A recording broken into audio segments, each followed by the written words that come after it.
Starting off this countdown, we have the ruling. It's theorized that Charles will have a different way of running things. In particular, he's going to be a more outspoken monarch. Now, traditionally, the king and queen are supposed to be above politics and just remain impartial. For example, the queen is always very careful not to show she has strong opinions on a particular topic, because then that would be seen as controversial. But Charles is known to have some pretty strong opinions, especially when it comes to organic farming and sustainable development and climate change. Now, this would be a good thing, and he maybe would help fight for our world and do whatever he can to help combat climate change. Either way, people are predicting that he's going to be far more outspoken and opinionated when it comes to certain topics. In our number 9 spot today, we have a step behind. It is common royal practice to never turn your back to royalty, but of course at some points, royalty has to turn their back to each other, so there's gotta be some sort of hierarchy, right? During the marriage between Prince Philip and Queen Elizabeth II, he always had to walk a few steps behind her. I mean, she is the queen after all, and traditional rules would have a woman walk in front of a man. Again, we're talking traditional rules here, not modern ones, and the royal family really is a lot about traditions. With King Charles taking over the throne, while previously he likely waited for his wife Camilla to walk in front of him, the rules just may have changed. When allowed, the pair will likely be seen walking side by side, but since tradition would have it that the king ranks higher than a queen, he will likely be walking in front of her for the remainder of their marriage. In our number 8 spot today, we have one throne. This is a rule that has been around for the monarch for many years, and it really does make a lot of sense. The monarch is forbade or not allowed to sit on any foreign thrones. They aren't allowed to sit in any other throne other than their own. I mean, I can understand why, but this rule extends into fictional thrones even. A few years ago, Queen Elizabeth II even went to visit the set of Game of Thrones, and although the highly coveted Iron Throne was offered to her, she politely declined to sit on it for this exact reason. Queen Cersei would be pissed if she knew. Even if it's the throne of the Seven Kingdoms, the monarch isn't quite allowed to enjoy it. In our number 7 spot today, we have signals. When speaking to the queen, and now presumably the king, you don't decide when the conversation is over. They do. The queen had her subtle way of signaling to people that she would like to end the conversation, and the new king will likely have to find his own way to politely do the same thing. The queen did this by moving her purse from her right arm to her left arm. This meant that it was time to stop talking. I'm assuming King Charles likely won't begin carrying a purse, so at this point only time will tell what becomes his signature move, but he certainly will need to have one. In our number 6 spot today, we have Monopoly. Apparently the royal family has a ban on the classic family board game Monopoly. I thought maybe it was because the royal family is too classy, maybe they were just too busy, maybe it was because it was an American game. I was just trying to rack my brain as to why they wouldn't be allowed to play Monopoly, but as it turns out, the reason is not surprising at all. When the Duke of York was presented with Monopoly as a gift, he was the one who revealed that it was banned in the royal household, and you wanna know why? Quote, "It gets too vicious." Of course! No one in their right mind can play Monopoly and still have a functioning family relationship after that. Monopoly is the most cutthroat game I've ever played. Can't believe I didn't guess that reason first. In our number 5 spot today, we have bad breath. On the last part of this list, I talked about how King Charles will likely have to stay away from eating shellfish, as it is thought to be a dangerous food that has the highest chance of causing food poisoning. As it turns out, however, the list of no-no foods is growing, and it now includes garlic. That's right, one of the bases of every good dish is banned for members of the royal family. They of course have many meetings and important visitors, and they want to make sure they don't have the uncomfortable moment of having stinky garlic breath. I mean, I guess they haven't heard of breath mints? Either way, the more I talk about it, the more I'm glad I'm not a royal. Just wait until they hear about coffee breath. In our number 4 spot today, we have no PDA. Okay, I've got a question. When you're with your partner or your significant other in public, are you the couple who is like all over each other, full of public displays of affection, or are you a little more reserved and you kind of save that stuff for home? Well, if you're the king, neither. There's a strict no PDA policy policy for all members of the royal family, but of course as king you have to lead by example. This PDA rule is strict too, so it is likely we won't even see the king and his wife holding hands at all. This is also the reason why we don't often see Kate and William holding hands, but ever since Harry and Meghan renounced their royalty, they likely can be seen with their hands clasped together. This rule is even more important when they are traveling. This could be a way to make sure they respect local customs, or perhaps it's just a rule to ensure they appear royal and respectful. In our number 3 spot today, we have politics. In history, the head of the monarchy held a special power when it came to politics, but over the last few hundred years, the role has become much more symbolic rather than political. You would of course think that perhaps members of the royal family might want to run for some sort of political position so as to gain this power back, but they are not allowed to do so at all. Not only can they not vote in any political elections, they also aren't allowed to run for political office. Personally, I think that makes a lot of sense. Imagine trying to run for office beside an actual member of royalty. It would be the biggest uphill battle. In our number 2 spot today, we have dinner etiquette. There is a very specific way of doing things when it comes to being a royal person at dinner time. The Queen had a specific conversation schedule, and so will King Charles. At the beginning of the meal, the new king will begin the evening by speaking to the person on his right. He will continue on and carry a conversation with whoever this may be until the second course arrives. At this point, he will then end that conversation and turn to the person on his left, who he will then speak with for the duration of the second course. Also, you better hope you finish your meal before the king does, because once he's done eating, so is everyone else. Don't spend too much time talking, you're on a time crunch. In our number 1 spot today, we have nicknames. Any member of the royal family is strictly forbidden from using a nickname. How boring is that? I thought this was strange, especially considering how one royal herself, Kate Middleton, is always called Kate. But apparently that is something that is only done by the media. What she actually goes by now, and what the rest of the royal family call her, is Catherine, her full name. If anyone was planning on calling up the new King Charlie, Chuck, or Chuckles, they might want to rethink their plans. Starting our list off at number 10, Princess Diana. Prince Charles, the oldest son of the Queen, straight up admitted to having an affair with Camilla before his divorce from his first wife, Princess Diana. So in turn, Princess Diana addressed the relationship, and what happened during that famous 1995 interview with BBC, well, she couldn't have said it better if I'm being honest. Diana said, quote, "Well, there were 3 of us in this marriage, so it was a bit crowded."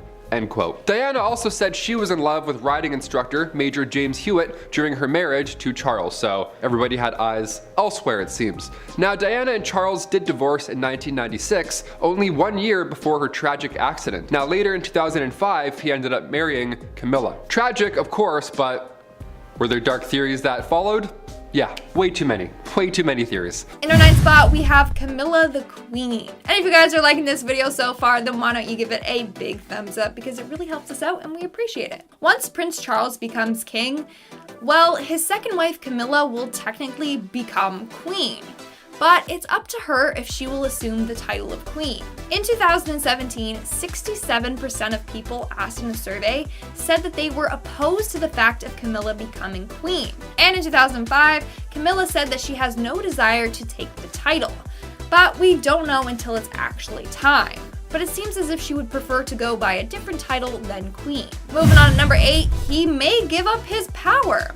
I know this one sounds crazy, but according to the 1701 Act of Settlement, they are entitled to give their title to their successor. I mean, he is in his 70s and the Queen is still going strong. It may not be into his late 70s, early 80s until he actually becomes king. By then, we don't know what state he would be in. So he could just pass the title of king down to Prince William instead. Although this is considered unlikely, it's still a possibility. In our 7th spot, we have the postbox change. England is known for their iconic red mailboxes that features Queen Elizabeth's symbol on it. But when Charles becomes king, this could all change. Now, they wouldn't go around ripping up old mailboxes, like that would be so extra. There are more than 85,000 post boxes out there, so they would remain. But any new ones or ones that are damaged would then be dedicated to King Charles, and it would feature his cipher on it instead of hers. Coming in at number 6, we have the new face. Queen Elizabeth II is known to have her face on banknotes. Here in Canada, she's on our $20 bill. Well, when Charles becomes king, his face is going to be on the UK banknotes. In fact, it's believed that Charles already sat for a portrait for this. So as soon as he's king, new bills would be made with his face all over it. But not just bills, stamps too. Again, they won't just toss out money with Elizabeth's face on it, but eventually, over time, his face will replace Queen Elizabeth's. We are now at our 5th and halfway mark with Prince William. When Prince Charles becomes king, Prince William and Kate's roles are going to change a fair bit. First off, William and Kate will receive the Duchy estate. The estate is over 52 hectares of land across 21 countries. And they will become considerably richer. I mean, Charles earned around £20 million in 2017 from the Duchy of Cornwall profits. So William and Kate can expect something like that as well. Not only that, but Prince William will become the king in waiting, and his title will change to the Prince of Wales. Not only that, I mean, Prince William is already pretty old, so he would have to start preparing for what he would do when his father passes away, because then he's next in line for the throne. In our 4th spot, we have the royal restructure. Things wouldn't only change for Prince William. No, if Prince Charles so chooses, he can remove some of his family from their royal duties. In particular, Prince Andrew. A couple years ago, Prince Andrew was linked to Jeffrey Epstein and all his affairs. As a result, it brought great shame to the royals, and Prince Andrew said that he would step back from his royal duties. And now, rumor has it that Charles has always wanted to reduce the size of the royal family. Well, what better way to start than cutting ties with Prince Andrew? Brittany Barger, deputy editor of Royal Central, said, and I quote, "I think the Andrew crisis has definitely strengthened Prince Charles's desire for a slimmed down monarchy. She believes that Andrew will no longer take on royal duties ever again, and his daughters probably will never have a chance to do so either." In our 3rd spot, we have the shrinking of the monarchy. This one kind of ties in with the last point that I just talked about. But Andrew isn't the only one that's gonna get the boot. Royal watchers predict that he is going to cut down the number of royals actively carrying out their royal duties. According to a source, and I quote, "Prince Charles favors a more streamlined royal family with fewer people undertaking public duties. He's going to favor his immediate family, like his sons and grandchildren, and less about the extended royal family." Coming in our 2nd spot, we have the national anthem. For nearly 70 years, the national anthem has been "God Save the Queen." The lyrics go as so: "God save our gracious queen, long live our noble queen." Well, with Prince Charles assuming the title of king, the song will probably change to "God Save the King." Again, this has been the anthem for like 70 years, so it's gonna be quite weird to hear it change. And in our number 1 spot, we have the name change. When Prince Charles becomes king, he might actually choose to change his name. Now, this isn't new news. British monarchs often change their names when they take their spot on the throne. Like Queen Victoria's first name was actually Alexandrina, and King George VI's name was Albert, but he went by King George. Anyways, Charles might choose to do this as well. Maybe that's because King Charles I and King Charles II both don't have the best past behind them.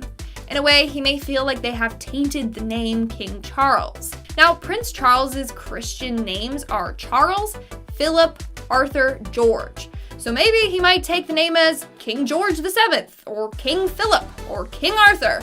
Who really knows? It's up to him. Starting off in our number 10 spot, we have the royal proposals. This is a rule that dates all the way back to the Royal Marriages Act of 1772, so it's obviously a rule that's been around for quite some time. This rule states that all royal descendants must seek approval from the monarchy before proposing to their, hopefully, future spouse. This means that the now king, of course, had to ask his mother, Queen Elizabeth II's permission before marrying both Princess Diana as well as his now wife, Queen Consort Camilla. But the tides have changed for King Charles. He is now the man people will be coming to in order to seek his approval of their proposed nuptials. Now all I want to know is, what happens if he says no? That would be so awkward. Do you still propose? Do you throw the whole relationship out just because he said no? I have a lot of questions, but hopefully this is a situation we won't see arise anytime soon. Number 9. Princess Diana theories. Okay, Princess Diana's tragic untimely death occurred in Paris on August 31st, 1997. It of course was an accident blamed on her driver who hit a pillar in a tunnel. The driver was speeding at a high rate and alcohol was also in their blood system. But of course the theories, these dark conspiracy theories, followed for a very long time. Mohammed Al-Fayed, Dodi's father, Diana's partner, who at the time was rumored to propose, his father, Mohammed, believes that Diana and Dodi were the victims of a deep royal family plot involving the British security services and one Prince Philip, who acted before the couple could even announce their engagement. So already we're starting to ask a little more questions, right? Okay, it's getting pretty deep. Number 8, the note. A note Diana wrote also hints towards her untimely demise. It's honestly pretty heavy. This note is a conspiracy in itself. After separating from Prince Charles, she sent this letter to her butler. It's an odd, accidental prediction. She says, "I'm sitting here at my desk today in October, longing for someone to hug me and encourage me to keep strong and hold my head high. This particular phase of my life is the most dangerous. Someone is planning an accident in my car, brake failure, and serious head injury in order to make the path clear for him to marry." End quote. Okay, let's unpack that, I guess. She continues here saying that he wants to marry a woman named Tiggy and that Camilla is nothing but a decoy. Now, that is a huge thing to drop here. As we know though, the last part was a little off. Charles did end up marrying Camilla, so that came true. The butler also later said the media had looked into it too hard, the whole letter incident. Apparently the letter was just a bout of anxiety that they made a bigger deal. And to be fair, there were attacks on the Queen so often. Like, dudes were trying left, right, and center just to run at the carriage, so. Boy Jones going through windows, it was a nightmare, I can't imagine. Number 7, the Great Fire. One of the most wild Nostradamus predictions ever. Let's talk about it. It reads, "The blood of the just will commit a fault at London. Burned through lightning of 23's the 6th. The ancient lady will fall from her high place. Several of the same sect will be killed." There are many people who believe that this entry here was actually one that predicted the Great Fire of London that occurred in 1666. The line 23's the 6th and times 20 by 3, then you add 6, you get 66. So yeah, there's some conspiracy math behind this, equation over here. But most importantly, it may also mention London and the royal family. And in real life, this fire really did affect them, of course, as well. Also, it is said by many that the reference to the lady here is actually another term for the kingdom. This means that Nostradamus was predicting that the kingdom was going to fall as a result of the Great Fire. Nostradamus is an odd one. He may be in here a couple times. He said some odd stuff. Number 6. Prince Charles the Vampire. Okay, yeah, some of these theories, they're a bit out there, I'll admit that. I didn't make them up. I wish I did, but I did not. Some believers out there actually think that Prince Charles is a vampire, like a vampire that sucks blood, like a vampire. Why? Because Prince Charles is related to Vlad the Impaler. You know, the 15th century ruler who inspired the story of Dracula in Transylvania? Yeah, that one. Now, it's a fun theory that went about, but Prince Charles having a piece of Romania is actually helping out nature, dare I say. The prince has since been conserving forests and even got a property in the land, so yeah, he's not a vampire. Well, maybe, who's to say really, I don't know. I vote no. Number 5, King Henry II. Could Nostradamus have actually predicted the death of King Henry II, who at that point was actually a personal acquaintance of the prophet himself? Maybe. This certainly sounds like it. While at one point Nostradamus was seen addressing King Henry II as the most invincible King Henry of France, unfortunately Henry proved to be quite vincible when he met his gruesome death at age 40. It happened in the summer of 1559 and it was a terrible jousting accident gone wrong, and it left the king passing away shortly after from sepsis. This is a terrible story, but I told it because many think that Nostradamus actually called it first. He literally called the shots. The jousting accident saw the king having splinters driven into his eye and skull by one of his young soldiers. And the Nostradamus quote reads, "The young lion will overcome the older one." And it says that he will pierce his eyes through a golden cage and that 2 wounds will ensure a cruel death. I'm not saying he did, I'm just saying the jousting and the definitely got close. He definitely got close. Number 4. Marriage or ploy. Ooh, I like these. Some Game of Thrones stuff. Here we go. These theories are just that. They're all theories online that people have leaned into and, looked into way too much. So when I mentioned shapeshifters in 3 minutes, don't be surprised, okay? That's all I'm saying. There's a theory online that you've probably heard where perhaps the marriage of Meghan Markle to Prince Harry, perhaps this is a political ploy that will allow the United Kingdom to reabsorb the United States. Yeah, spoilers, but they're coming, I guess. This theory got momentum online because Prince Harry's kids will be Americans as well as Brits. That's That's double trouble right there. So they could grow up to be president and king. Yeah, now you're thinking, you're like, oh yeah, true. Time even tweeted about it. Yeah, Time. It went viral, obviously, but they tweeted, quote, "They want America back, and this is how they'll do it." Some guy tweeted that. I was like, whew. GIF or no GIF? All right, no GIF. It's more powerful. We got it. Number 3. Diana's other child. Conspiracy theorists for a while now have sought out claims for the royal family wanting to take out Diana. So I guess, sure, some people do this with their lives. Egyptian businessman Mohammed Al Fayed, father of Diana's partner, who I mentioned earlier, began to talk and actually spread rumors that Diana was actually pregnant with his son's child, and that Prince Philip couldn't stand the fact that his grandson would have an Egyptian Muslim as a stepfather. It's pretty heavy stuff right there, right? Now, of course, post-mortem examinations did not find any evidence that, confirmed this, or that Diana was pregnant, but of course there's still many online who still stand by this conspiracy. Worth a mention, I'd say. People are wild. Number 2, shapeshifters. I warned ya. This next theory, again, I wish I could claim for my own, but it was actually former BBC presenter David Icke. He has since revealed himself not as a lizard, but as a conspiracy theorist. And one conspiracy that surrounds the royal family, personally, it has me stunned. I was laughing at my desk for like 8 minutes. Here we go. Icke and a few others claim that the royal family is part of the Illuminati. Yeah, we love that. And all of them earn their power because their human ancestor mated with reptilian aliens. That's a real person's claim right there. That's a real person's real claim right there. David goes on and he says that the theory actually explains why the royal families are all obsessed with keeping their bloodlines clean with other royals. Sure, I guess that's where my mind went to first. Okay. But the biggest what the part of all of this has to be when David told the public that he knows people who have seen royal family members or people who have, high power. He's seen them change into reptiles and then back into human form again. He knows people who have seen that with their own eyes. So of course I had to bring that one up before our number 1. Of course I had to. And finally, number 1, leaked letters. We'll end off with some recent letter leaks. Never thought I'd be excited about this, but here we go.